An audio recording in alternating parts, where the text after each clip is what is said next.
ओम शांति। आज प्यारे मीठे बाबा की मुरली मंथन की डेट है 11 अक्टूबर 2023। तो आज मीठे मीठे बाबा अपने बच्चों से कह रहे हैं, यह पढ़ाई बहुत सस्ती और सहज है। पद का आधार गरीबी व साहूकारी पर नहीं, पढ़ाई पर है। इसलिए पढ़ाई पर पूरा पूरा ध्यान दो। क्या कह रहे बाबा? अच्छा, ये पढ़ाई पढ़ने में किसी बच्चे को कोई खर्चा हो रहा है?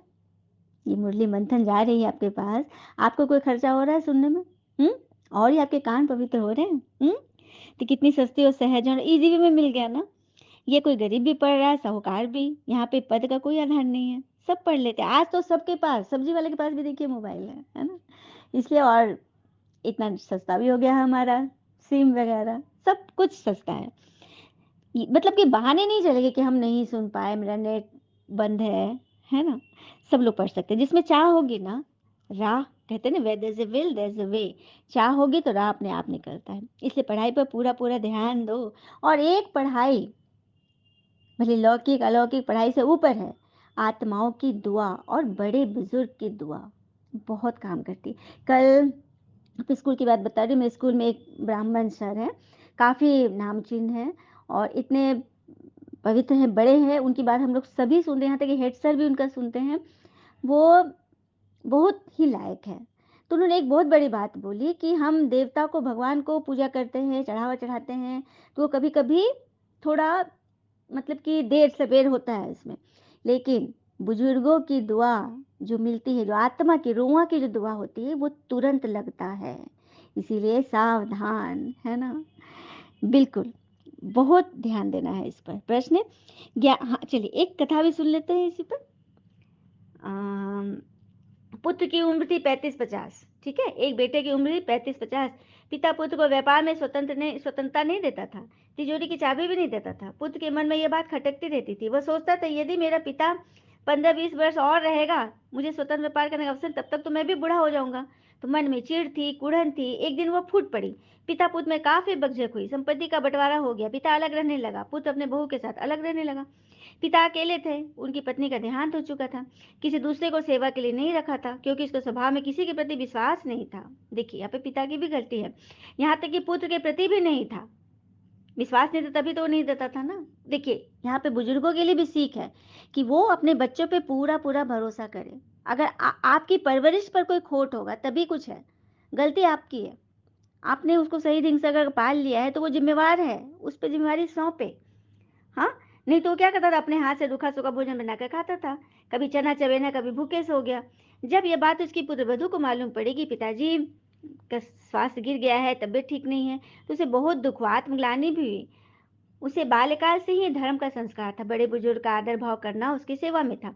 उसने पति को मनाने का बहुत प्रयास किया, परंतु वो न माना। पिता के प्रति पुत्र के मन में जो कटाव वो थी, कड़वापन था, वो नहीं मिटा था अभी तक।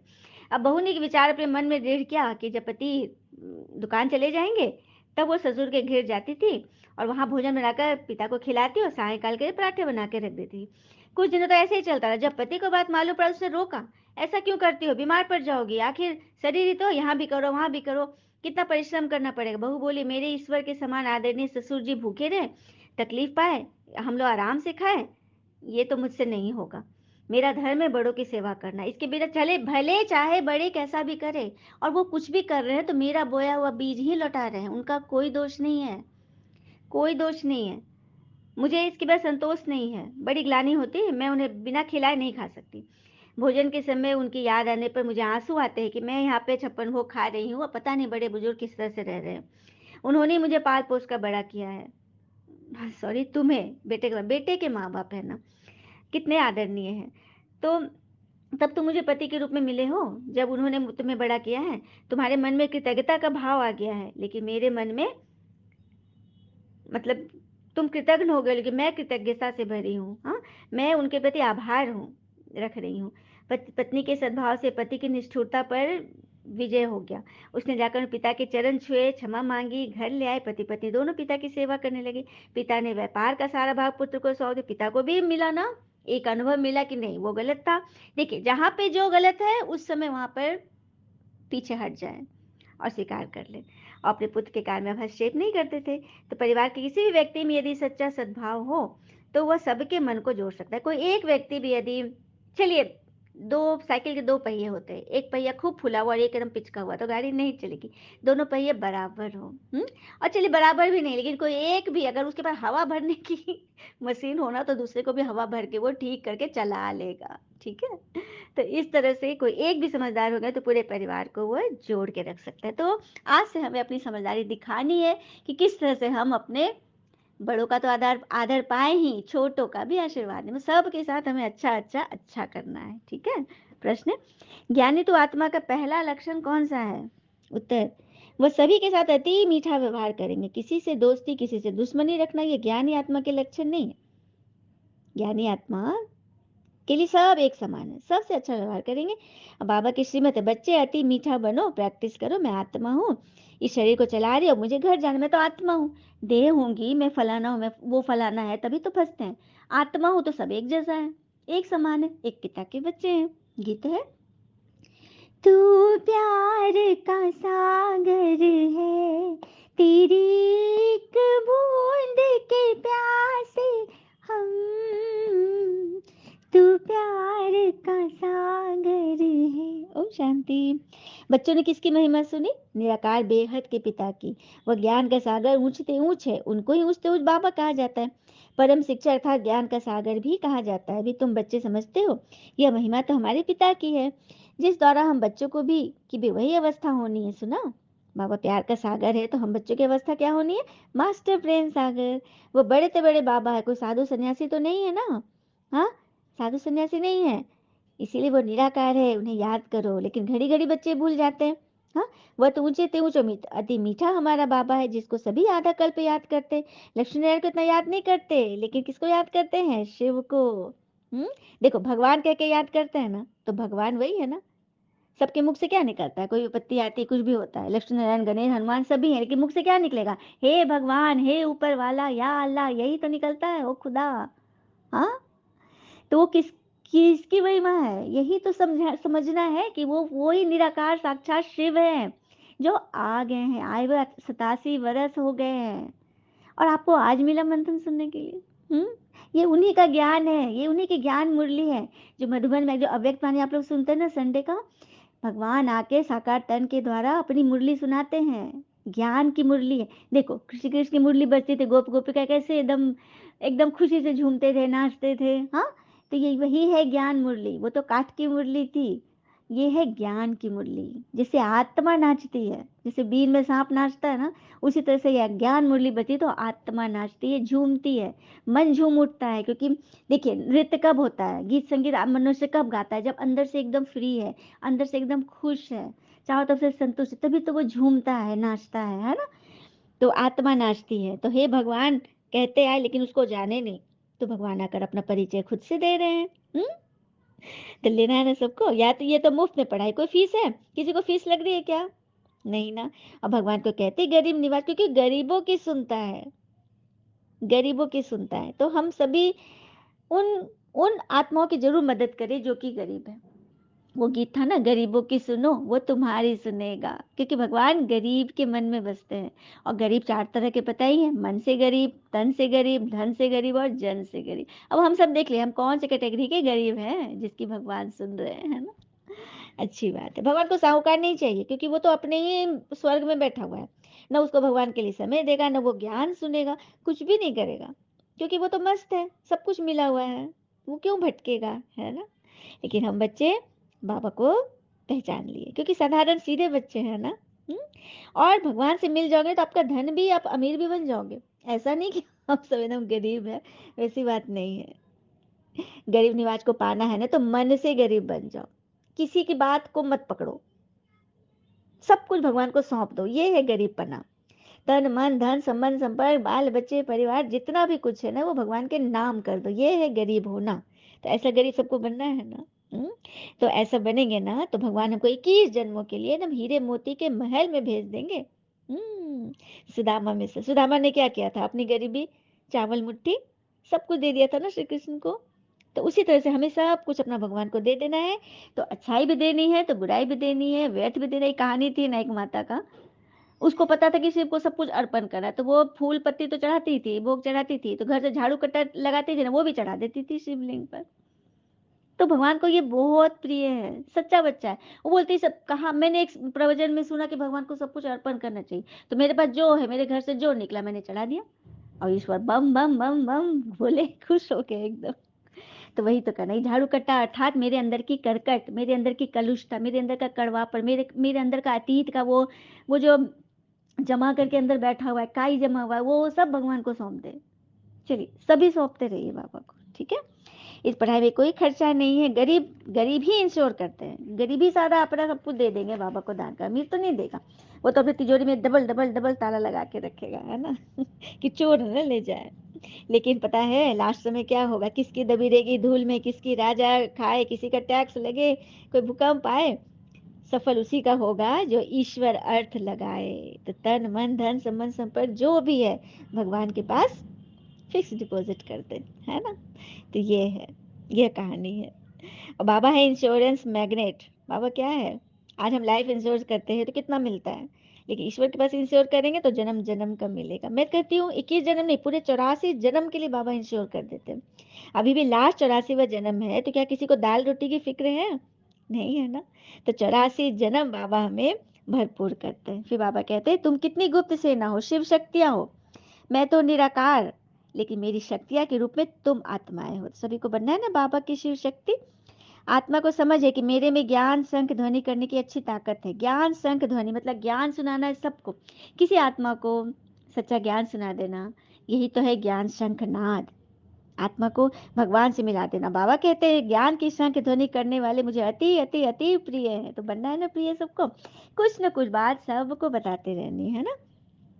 बाबा हमको नॉलेज दे रहे हैं। बाबा कहते हैं तुमको वापस चलना है ना, तो मेरे साथ, अच्छा बाबा के साथ जाएंगे कि बाराती बनकर जाएंगे, भूत पिशाच चंडाल के साथ जाएंगे, नहीं ना। शिव की बारात में गायन था ना कि पीछे से भूत पिशाच दैत्य आदि सब जा रहे हैं और आगे में देवी देवता जा रहे हैं शिव के साथ। तो कौन जाएंगे, जो इस पढ़ाई में अच्छी रीति फर्स्ट क्लास जो बनेंगे और बनाएंगे, वो सबसे आगे आगे जाएंगे भगवान के साथ। तो चलना है ना सभी को। बाबा सबको निमंत्रण पत्र दे रहे हैं, और ये मुरली ही तो वो निमंत्रण पत्र है।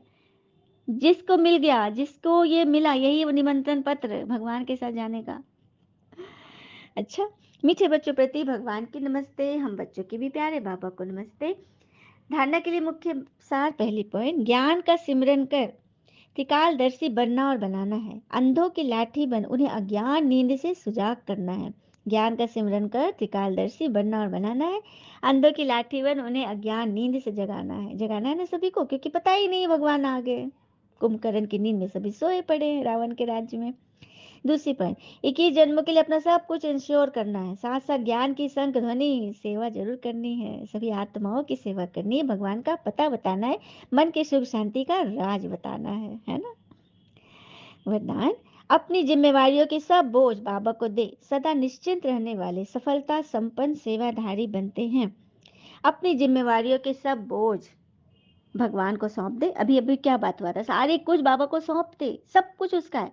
अब देखिए जैसे बाबा है मकान मालिक, हमारे इस आत्मा के, इस शरीर है इसका मालिक है भगवान, और हम आत्मा है किराएदार। और घर में किराए के मकान में कुछ टूट फूट होती है, नलका टूटा, बाथरूम का फर्श फूटा, कुछ भी हुआ, नल किचन में कुछ स्लैब टूट गया, तो हम किसको इन्फॉर्म करेंगे, मकान मालिक को। किराएदार नहीं बनाता, क्योंकि उसको तो बस 2-3 साल में निकलना है, वो क्यों करेगा। तो इसीलिए कोई भी बातें आई ना, किसी ने कुछ बोला, मतलब कि तुम्हारा कुछ ब्रेक हुआ, तुम्हारा एक सेल का टाइल्स टूट गया तो किसको बोलना है, बाबा को। बाबा देखो ना यहाँ पे ऐसे हुआ, बाबा अब तुम समझो, तुम हो मकान मालिक, हमें कुछ नहीं करना। हमें तो बस इस घर में रहने के लिए जितने जन्म का जितनी आयु हम लेकर आए हैं, बस हमको रहना है। और किराया जो बाबा को देना है ना, कौन सा किराया देना है भगवान को, अपना कमी कमजोरी देते जाओ, वही उनके लिए रुपया पैसा है।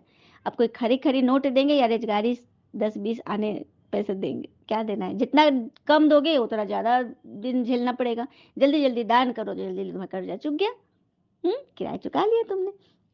तो ये है, तो सारा बोझ बाबा को देकर निश्चिंत रहने वाले सफलता संपन्न सेवाधारी बनते हैं। जो बच्चे जितना स्वयं हल्के रहते हैं उतना सेवा और स्वयं सदा ऊपर चढ़ते रहते हैं, अर्थात उन्नति को पाते हैं। तो स्वयं को हल्का बनाओ। देखिए बलून, बलून को ऊपर उड़ाइए, कितना ऊपर चल जाएगा, आपको दिखेगा भी नहीं, ओझल हो जाएगा आंख से। और पत्थर को फेंकिए, जितनी तेजी से फेंकिए उतनी तेजी से वो गिरेगा। तो मन पत्थर बुद्धि होगा, तो जैसे जो भी मंथन सुन रहे हैं जिनका मन में पत्थर होगा, मतलब कि दूसरे की बुराई वुराई भरे हुए है, चिंता फिक्र परेशानी है, क्या क्यों कैसे है, तो मन पत्थर है, तो सुनेगा, सुनने में अच्छा लगेगा लेकिन धारण कुछ नहीं, क्योंकि मन तो पहले ही पत्थरों से अटापटा है, भरा है, ठीक है, पूरा भरपूर है, तो कुछ नहीं जाएगा। इसलिए उसको खाली करो, हल्का बनो। हल्का बनने के लिए योग मदद करता है, क्योंकि जब तक योग नहीं करेंगे परमात्मा से, तब तक मन हल्का नहीं होगा। आइए, विधि सीखनी है योग की। चलिए बैठिए आराम से। कितनी बार सिखाती हो बच्चे, इसके प्रैक्टिस करो, क्योंकि योग के बिगड़ शक्तियां धारण नहीं होगी। अस्त्र शस्त्र है लेकिन आपको चलाने नहीं आ रहा है, तो सब बेकार है, सब बेकार। हम्म म्यूजिक इंस्ट्रूमेंट का पूरा दुकान है, लेकिन वो सारे म्यूजिक इंस्ट्रूमेंट ऐसे ही पड़े हैं, बजाने किसी को नहीं आ रहा है, सब में धूल मक्खी लग रहे हैं, कोई काम करनी है। हम्म इस पर भी एक कथा थी। एक बार एक कोना में तानपुरा रखा हुआ था एक घर में, कोई बजाने नहीं आता था किसी को, तो बहू ने उठाकर फेंक दिया। पुराना तानपुरा था, बजाने नहीं आ रहा, सोचे जमीन जगह घेर रहा है, उसने कबाड़े में फेंक दिया। एक भिखारी आया जिसको बजाने आता था, वहीं पर बैठ कर इतना सुरीला तानपुरा बजाने लगा। तो उस घर का मालिक जो उधर से बाहर गया हुआ तो निकल के आया, देखा अरे तो हमारा तानपुरा है, तुमको कैसे मिला, इतना अच्छा बजा। तो हाँ मुझे बजाने आता, किसी ने फेंक दिया था। तो पत्नी को जाके बोला, पत्नी बोली कि ठीक है तो क्या, आप तो फेंक दिया तो उससे लोगे क्या, फिर भी तुम तो सीखे नहीं हो, बजाने दो उसको। तो देखा, जिसकी साज उसी को साजे, है ना, तो वो बजाया। तो वही बात है, अगर मन शांत नहीं होगा, योग नहीं करेंगे, तो सब कुछ रहते हुए भी हमें शक्ति नहीं मिलेगी। तो आराम से बैठे, मन बुद्धि को एकाग्र करें और संकल्पों को रीड करें। धीरे धीरे धीरे धीरे वो संकल्प कम से कम होते जाएंगे, क्योंकि बहुत हलचल होता है ना बेटा, सारा दिन में कितने सारी बातें आती है ना जीवन में। धीरे धीरे धीरे उन सबको जाने दें। और अब दोनों भावों के बीच में अपनी आत्मा को देखने का प्रयास करें। ब्रेन पीछे है, भ्रिकुटी पे उसका सीट है, आत्मा की सीट है, वो भ्रिकुटी से सीधे पीछे जाइए, ब्रेन वहां पर ब्रेन है पीछे, सर के पीछे, और उसके बीच में एक हाइपोथैलेमस और पिट्यूटरी ग्लैंड है, उसके बीच में आत्मा का बैठती है। ठीक है, तो पॉइंट ऑफ लाइट आत्मा है, जगमग सितारा। फील करें मेरी आत्मा उस सीट पर बैठी है, भृकुटी सिंहासन पर, और मैं आत्मा को अच्छी अच्छी बातें से उसे सजा रही, क्योंकि आत्मा के 7 गुण हैं, शांति, प्रेम, आनंद, शक्ति, ज्ञान, पवित्रता। इन गुणों से आत्मा सजी है, बनी है, यही उसके इंग्रेडिएंट है। ठीक है, कोई भी हम रेसिपी बनाते हैं तो इंग्रेडिएंट डालते हैं ना, आटा, दूध, चीनी, मलाई, जो भी हम डालते हैं। उसी तरह से आत्मा को बाबा ने बनाया है 7 गुणों से। फिर से सुनिए, शांति, प्रेम, आनंद, सुख, ज्ञान, पवित्रता और शक्ति, ये 7 गुणों से आत्मा बनी, क्योंकि नई आत्मा भी जुड़ी है ना। तो आत्मा को सतुगुणी इसी से बोलते हैं, क्योंकि आत्मा के 7 गुण है। अगर हम इन्हीं 7 गुणों में उसको रखेंगे, यही भोजन देंगे, तो आत्मा तो हल्की रहेगी, नहीं तो आत्मा भारी हो जाएगी। यदि प्रेम के उल्टा दे दे घृणा, शांति का उल्टा दे दे अशांति, सुख का उल्टा दुख, हाँ, चिंता फिक्र, शक्ति का एकदम कमजोरी, जो जो भोजन देंगे व्यर्थ भोजन देंगे, तो आत्मा फिर भारी हो जाएगी। तो आत्मा को फील करे कि उसके अंदर प्रेम है, शांति है, सुख है, आनंद, सारी चीजें उसके अंदर रिफ्लेक्ट कर रही है, चमक रही है। और अब बाबा ने बोला था मुझे याद करना है, तो घर में जाकर याद करो। अब हम सभी फील करें कि मेरी आत्मा भृकुटी सिंहासन से निकली। फील करे पॉइंट ऑफ लाइट आत्मा सितारा मेरे भृकुटी से बाहर निकल के इस कमरे की छत से ऊपर इस जगत में आ गई। अब देखे, सूर्य को देखे सामने से, क्रॉस करते हुए आत्मा जा रही, चांद है, तारे गणों के बीच से आत्मा ऊपर जा रही है, सीधे पहुंच गई परम धाम। सेकंड में आत्मा पहुंचती है, बहुत तेज है आत्मा की गति। और वहां जैसे आकाश नीला आसमानी होता है ना, लेकिन परम धाम का आकाश होता है लाल सुनहरा। और वैसे आकाश में पहुंच गए, और वहां देखिए बाबा, मेरा बाबा, भोला बाबा, निराकार, वो भी आत्मा है लेकिन परम लगा हुआ है, और वो है, और उसके अंदर से 7 कलर्स की लाइट निकल रही है, बैगनी, नीला, हरा, पीला, आसमानी, लाल, उजला, हाँ, 7 कलर्स निकल रहे हैं, रिफ्लेक्ट कर रहे हैं। और मैं आत्मा जल्दी से जाके बाबा की गोद में, मेरे बिंदी जैसा उसमें चिपक जाती हूँ, और वो अपनी बाहों, किरणों की बाहों से मुझे समेट लेते हैं। हम सभी आत्माएं अपने पिता परमात्मा की गोद में समा गई। अब जो भी बात आपके मन में है शेयर करें उन्हें, जो भी अभी कुछ समय पहले या कुछ दिन पहले, साल पहले जो घटना घटी जिसमें आप फँस गए हैं, वो मन से नहीं निकल रहा है, वो बाबा को सौंप दें।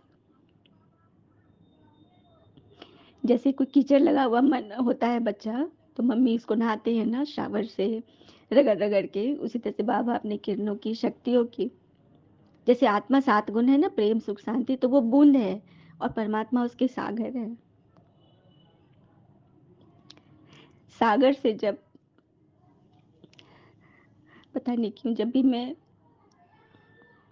इस तरह से योग करती हूँ, मेरी आत्मा एकदम भाव-विह्वल हो जाती है भगवान से मिलकर। बस यही आशा है, कैसे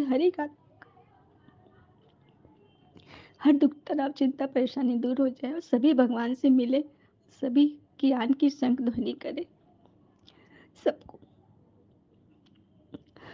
उस भोले बाबा का परिचय दें। बस बाबा यही आशा है। इस तरह से बाबा से मिलकर सारी शक्तियों से भरकर फिर आत्मा अपने वापस जैसे गई थी, नीचे आकर अपनी भृकुटी पे बैठ जाए और अपनी आँखें खोले और अपने सारे दिन के कर्म आत्मा समझ कर करें कि मैं आत्मा इस शरीर द्वारा ये कर्म कर रही हूँ, यही योग है। ठीक है? आशा है आप लोग इसको समझे और फ़ील किए होंगे। जब भी सारे दिन में कितनी बार भी करें, आप सदा शक्ति से भरपूर होंगे, ये गारंटी है। स्लोगन: बेहद ड्रामा के हर दृश्य को निश्चित जानकर सदा निश्चिंत रहो। बेहद ड्रामा का हर सीन कल्याणकारी है, उसमें निश्चित विजय समाई हुई है, इस बात पे निश्चिंत रहो। अच्छा, ओम शांति। शुक्रिया बाबा, आपने इतना अच्छा योग सिखाया। शुक्रिया, बच्चों ने सीखा। सभी बच्चों को सदा शक्ति मिले, ज्ञान, पवित्रता, शांति, आनंद से सभी भरपूर रहें, यही शुभकामना है। ओम शांति, ओम शांति।